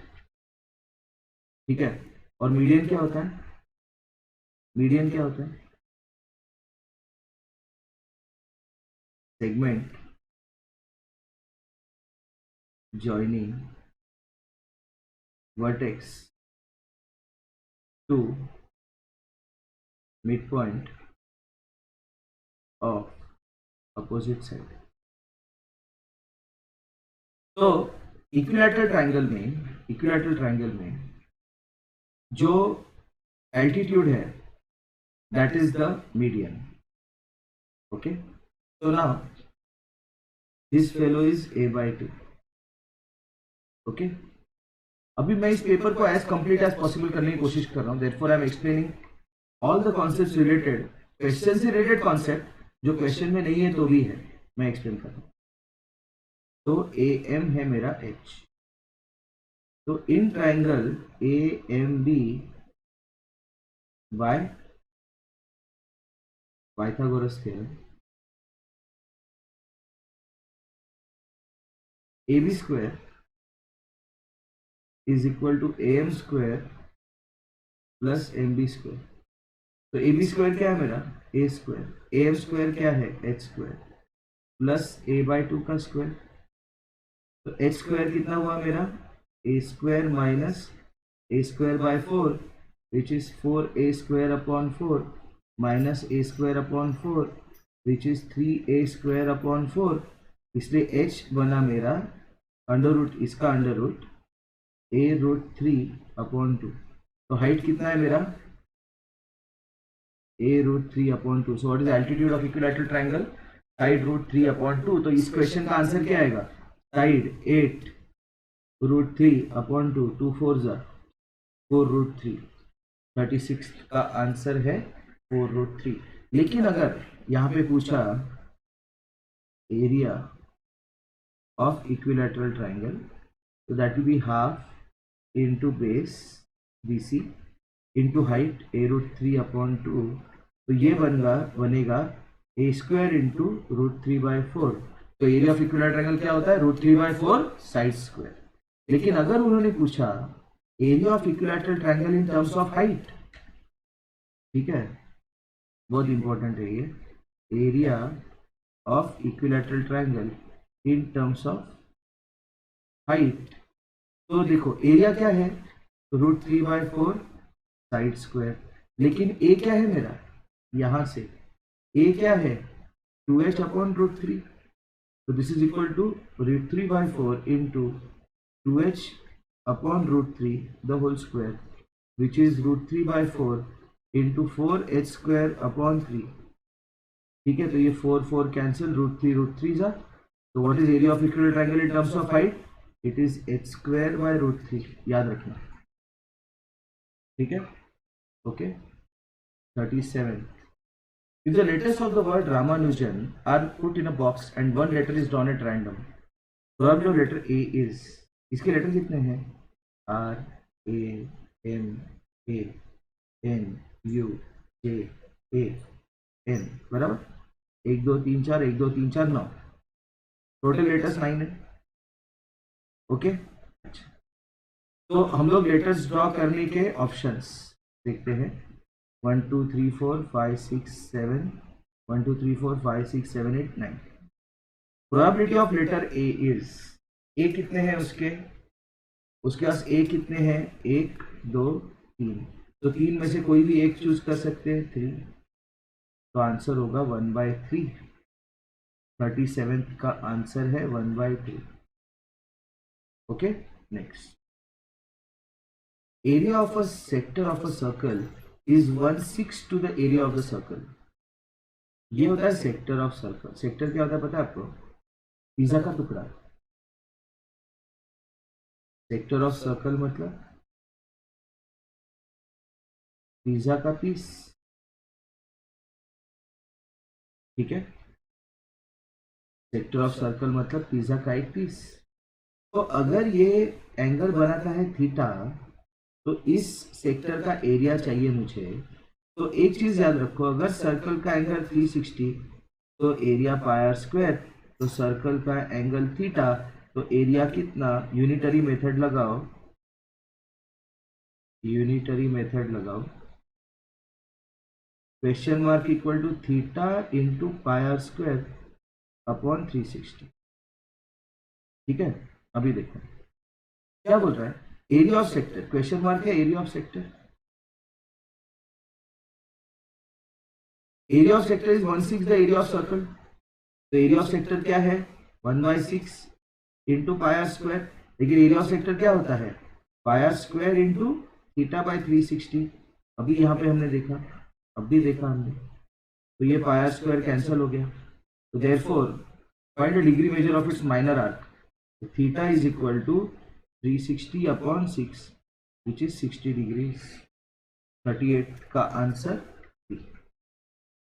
39 देखते हैं अभी हम. A vertical stick 20 meter casts a shadow of 10 meter long on the ground. एक stick है vertical, उसका shadow है ground पे. समझ लो आप, सपोज मेरा स्टिक है AB, तो AB का शैडो है AQ. हाँ ठीक है, AB मेरा स्टिक है, ये AB का शैडो है AQ. तो vertical stick 20 metre long, cast shadow 10 metre long. Diagram पे मत जाओ, ठीक है, ये शैडो है. At the same time tower cast shadow 50 metre long. एक टावर है, तो ऑब्वियसली टावर जो है वो टावर इससे बड़ा होना चाहिए. क्यों? क्योंकि टावर का शेडो 50 है, देखो स्टिक का शेडो 10 है क्योंकि स्टिक 20 है, ठीक है। तो टावर जो है वो समझ लो टावर आपका ऐसा है, ओके। ये आपका टावर है, समझ लो आप X Y is the tower, okay. ये टावर बना मेरा एक्स वाई। इसका शेडो कितना है टावर का? 50 metre long. What is height of the tower? इस क्वेश्चन को सॉल्व करने के दो तरीके हैं। मैं आपको स्मार्ट वाला तरीका देता हूँ, ठीक है, जो टेक्स्ट बुक में नहीं है। Consider triangle A B Q, ये एंगल थीटा है, तो tan थीटा क्या है?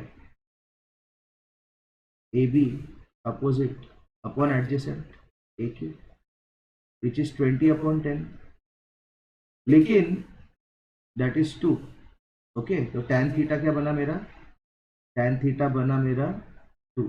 अभी देखो आगे, consider triangle Y X cube, triangle Y X cube, तो इसमें tan थीटा क्या है?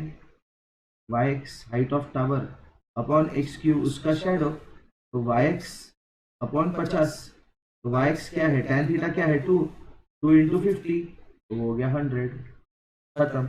इसको सिमिलैरिटी से भी कर सकते हैं, लेकिन हमने ट्रिगो से किया, ट्विस्ट किया, मेथड अलग किया, क्यों? दिमाग चलाओ, दूसरों को बताओ कि ये मेथड अच्छा है, टीचर को सरप्राइज करो। What is the solution of the pair of linear equations? देखो 37x plus 43y is 123 and 43x plus 37y is 117। अभी देखो, इसको मैं कहता हूं अदला बदली वाला इक्वेशन, क्यों? पेयर ऑफ लीनियर इक्वेशन में अगर मेरे पास ऐसा आया a1x plus b1y equal to c1, और उसके बाद यहाँ पे b1x और यहाँ पे प्लस a1y इज c2, तो इसमें इसको कहता हूं मैं अदला बदली, अदला बदली।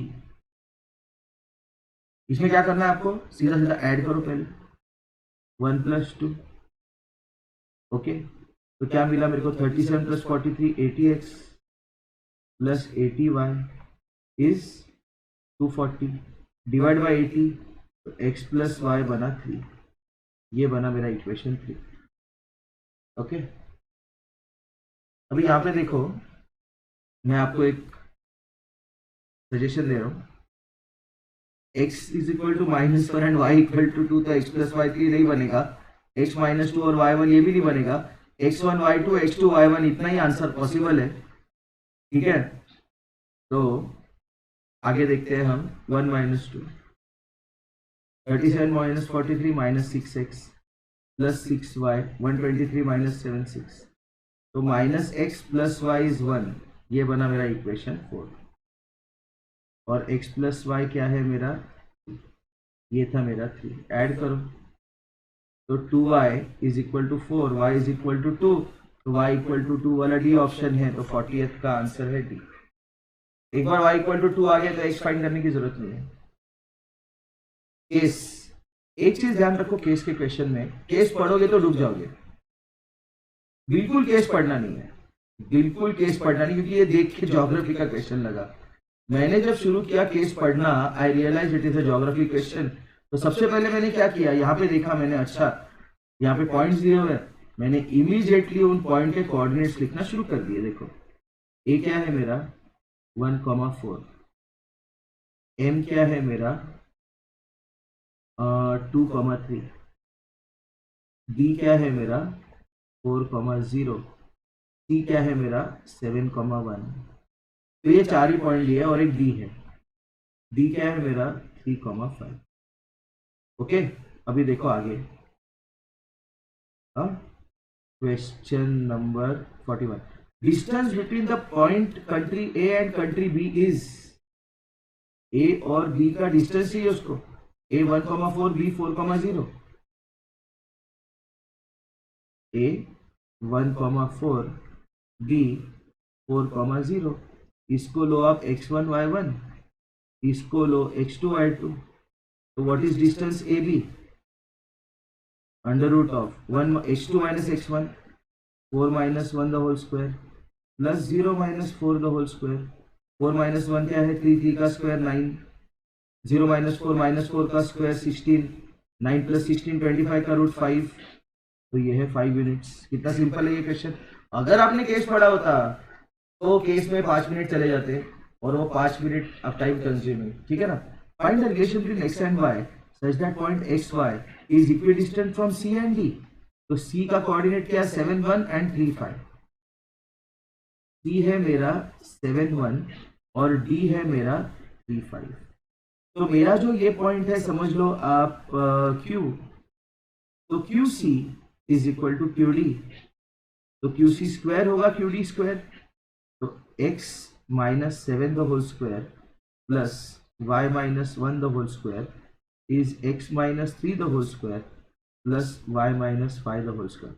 इसको सॉल्व करने का मेरा एक अच्छा तरीका है, ठीक है। कुछ टीचर्स को इम्प्लीमेंट करते हैं, I want you to follow that method, it's very easy, थोड़ा डिफरेंट है लेकिन ईजी है। x minus 7 the whole square minus x minus 3 the whole square is y minus 5 the whole square minus y minus 1 the whole square. इसमें लगाते हैं a square minus B square, a plus B into A minus B, a plus B into A minus B is equal to a plus B into A minus B, ठीक है। तो ये 2x minus 10 into minus 7 plus 3 minus 4 is equal to 2i minus 6 into minus 4। Luckily क्या हुआ, ये minus 4 दोनों जगह से कट गया, देखो अभी क्या बना 2x minus 10 is 2y minus 6 divide by 2, x minus 5 is y minus 3, ठीक है। तो x माइनस वाई, y यहाँ पे लिया, माइनस 5 को उधर लिया, x minus Y equal to 2, x minus Y equal to 2। तो 42 का आंसर आया मेरा a, x minus Y is equal to 2, ठीक है। देखो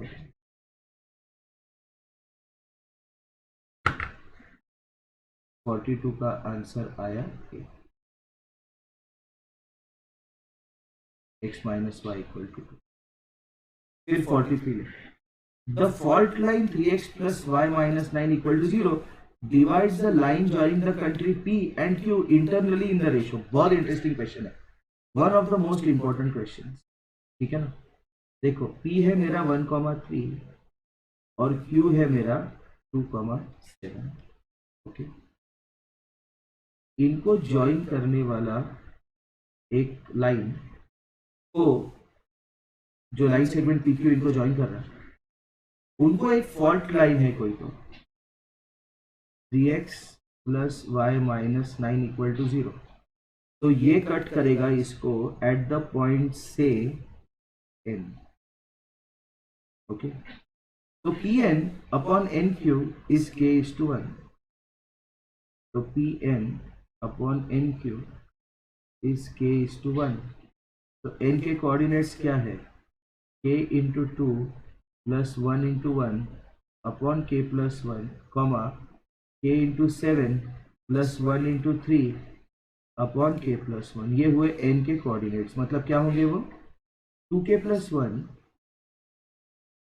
upon k plus 1, comma 7k plus 3 upon k plus 1। तो ये बनेगा, ये जो पॉइंट है n, ये लाई करता है इस लाइन पे, 3 into 2k plus 1 upon k plus 1 plus y 7k plus 3 upon k plus 1 minus 9 is 0। अभी इसको सिंप्लीफाई करते हैं, 3 into 2k 6k plus 3 plus 7k plus 3 minus 9 into k plus 1 is 0। तो 6k plus 3 plus 7k plus 3 minus 9k minus 9 is 0। 6 plus 7 13 minus 9 4, 4k, 3 plus 3 6, 6 minus 9 minus 3, 4k minus 3 is 0, ठीक है। तो 4k equal to 3, तो k is equal to 3 is to 4, तो k आ गया मेरा। Divides internally in the ratio 3:4। ये आ गया आपका आंसर।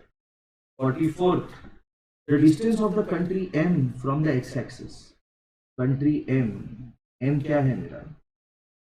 M है 2,3। M का एक्स एक्सिस से डिस्टेंस क्या है? उसका y coordinate.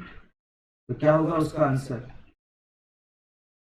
Distance of the country M from the X axis is, it has to be 3 units. ठीक है ना?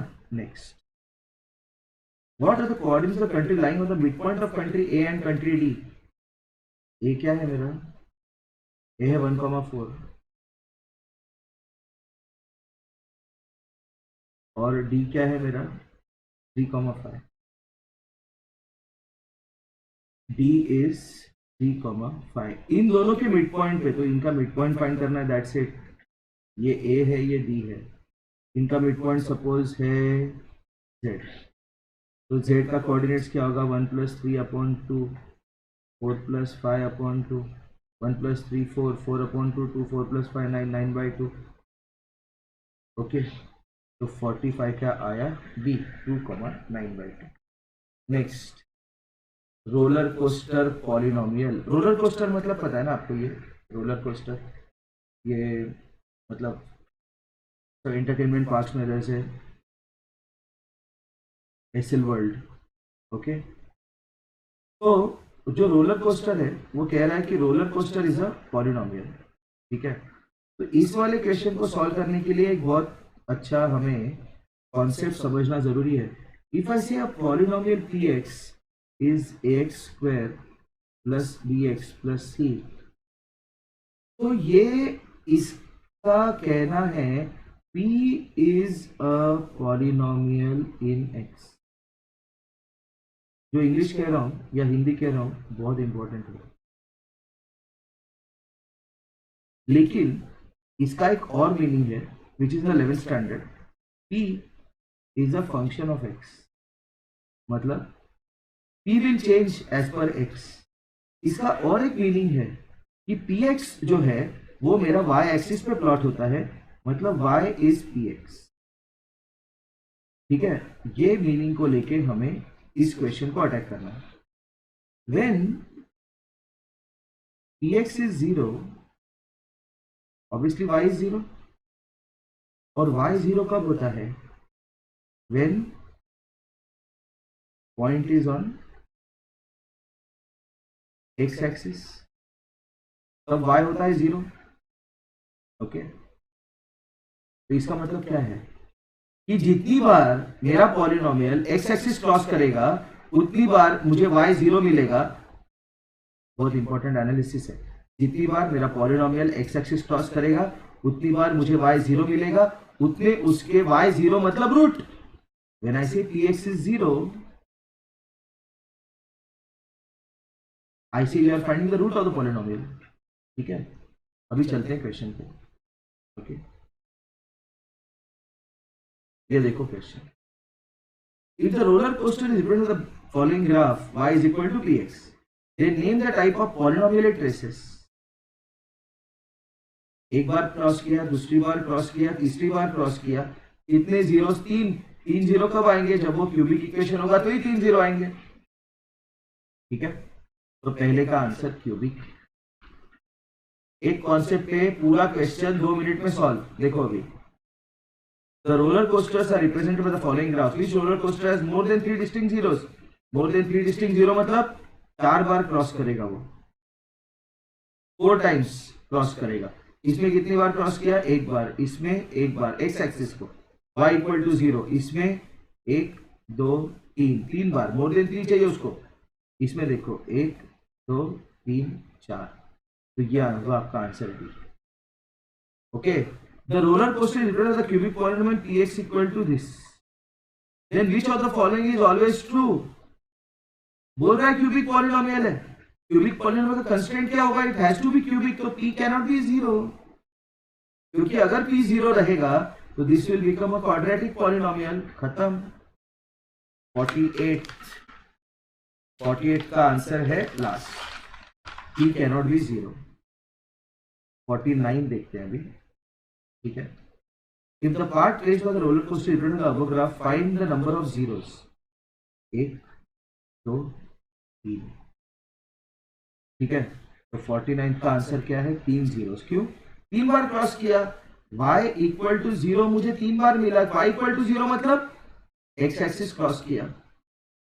ये ज्योमेट्री का कॉन्सेप्ट समझना बहुत जरूरी है, ठीक है ना? फाइन, नेक्स्ट वाला क्वेश्चन 50 है। ये ग्राफ है मेरा। If the part traced by roller coaster represented by the above graph, then find its zeros. एक जीरो क्या है? -3, एक -1, एक 2, -3 -1 2 आगे answer. That takes us to the end of this particular session, which has been very hectic for you guys. Thanks a lot.